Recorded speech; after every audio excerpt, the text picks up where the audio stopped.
Ayun po mga kapatid, narito naman po ako at muling magbabalik at ako po ay maghi-healing water ngayon at sundin lamang ninyo ang mga pamamaraan na aking ibabahagi sa inyo. Ang pamamaraan nito mga kapatid ay kumuha po kayo ng isang baso, yan. Itatapat po ninyo ang cellphone ninyo dito sa bunganga ng baso. Ayan, para ang aking mga dasal o ang mga orasyon na bibitawan ko ay pumasok dito sa isang basong tubig para mawasak ang anumang uri ng mga itim na mahika, mapakulam, barang, palipad hangin, tigal po gayuma, sumpa o kung anumang mga black magic na ipinataw sa inyo ng mga mangkukulam o kung ang mga taong may galit sa inyo mga kapatid. At paalala lamang po mga kapatid, ang healing water na ito ay para lamang po sa nabiktima ng mga itim na mahika. Hindi po pwedeng uminom dito ang mga tao, ang mga nagtatahak na mga manggagamot na tumatahak ng lihim na karunungan, sapagkat ang iyong depensa o ang inyong mga pondo sa katawan ay mababasag ng mga dasal na ito. At ang mga dasal na ito ay hindi po basta-basta na aking bibitawan ng mga salita mga kapatid. At ito po ay nagwawasak, nagkakalas, lumulunas o nagtatanggal ng lahat ng itim na mahika at kiniklins ang lahat ng aura ng isang tao na nabibiktima ng itim na mahika. Ayan po ang pamamaraan dyan mga kapatid, sa mga tao lang na nabibiktima ng itim na mahika ang pwedeng uminom nito. O pwede rin mga kapatid, ang inyong gagawin ay itututok po ninyo ang cellphone sa inyong bunbunan o sa tuktok ng inyong ulo para mga kapatid, ang mga dasal doon, ang mga dasal o habang umiihip ako ng mga orasyon ay mawawasak yan sa inyong katawan ang mga ikinarga ng mga mangkukulam o kung anuman mga palipad hangin, tigal po, lahat yan ay gagaan po ang inyong pakiramdam. Sa mga naniniwala lamang po mga kapatid, ibabahagi ko tong na ito. Ako po ay maghi-healing water bilang tulong po sa inyo at para makatulong at makapagbibigay ng kagaanan sa inyong pangangatawan mga kapatid. At sisimulan ko na po mga kapatid. Per benditionem in nomine Patri, Filii et Spiritus Sancti. Sa limang krus na nasa loob at labas na apat na sulok na mundo sa mga arkanghel na umaalalay dito, sumapiling kayo sa kanya, siya yung ingatan, tanglawan, pamalan, iligtas sa lahat ng paniban, siya yung puderan, bakuran, balabalan, biggisan, at sakluban ng iyong kapangyarihan, kinasisilawan ng mga nabubuhay at ng mga matay ng mga espiritu na may mawasak, madudurog, makakalas ang anumang uri ng itim na mahika tulad ng kulam, barang, palipad hangin, tigal po gayuma o kung anumang iba't ibang uri ng mga ritual na ginawa ng mga masasama. Naway paintulutan mo po ako, nabanggitin ko ang iyong kalhim-lihimang pangalan ng Sator.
Dunay kung direk sa sakripisyo matalas islatoris kay inig ka uwi-uwi at nasilim kay kapanagimik mak maigsak masak masod jowa ahuhay tsa iniling ka po sa inyo magkaroon ng bisa ang mga orasyon na aking binabanggit sa aking healing water sa pag-iihip sa mga tuktok sa ulo ng aking mga pasyente na makakapanood ng video ito naway gumaling ang kanilang karamdaman mapaphysical o spiritual o kung anumang uri ng mga itim na mahika ay mawawasak at madudurog sa pag-ihip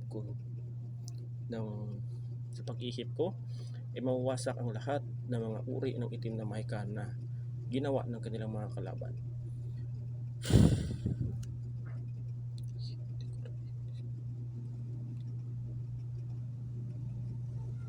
Ayan po mga kapatid, at pagkatapos ko pong idasalan yung healing water na yan o pwede rin pang ihip sa ulo ay agad ninyong inumin mga kapatid. At kung nakaramdam kayo ng pagdighay pagdighay po mga kapatid, pag inom nyo ng tubig ay nakaramdam kayo ng dighay o pagkatapos ko ng dasal sa inyong ulo, makapanood kayo ng video at pagkatapos yung madasalan at kung gumaan po ang inyong pakiramdam ay mag-comment lamang po kayo sa sa comment section o sa ng aking sa may FB page at paki-share na rin po sa mga taong nangangailangan upang makatulong ako sa inyong sa mga sa mga taong na biktima ng itim na mahika. Kahit yan lang po ay magkaroon po kayo ng lunas sa mga ganyang bagay sa pamamagitan ng healing water o sa pag-iihip ng tuktok sa pamamagitan ng bidyong ito. Yan po mga kapatid, at hanggang dito na lang po, at God bless us all. Ingat po tayo palagi.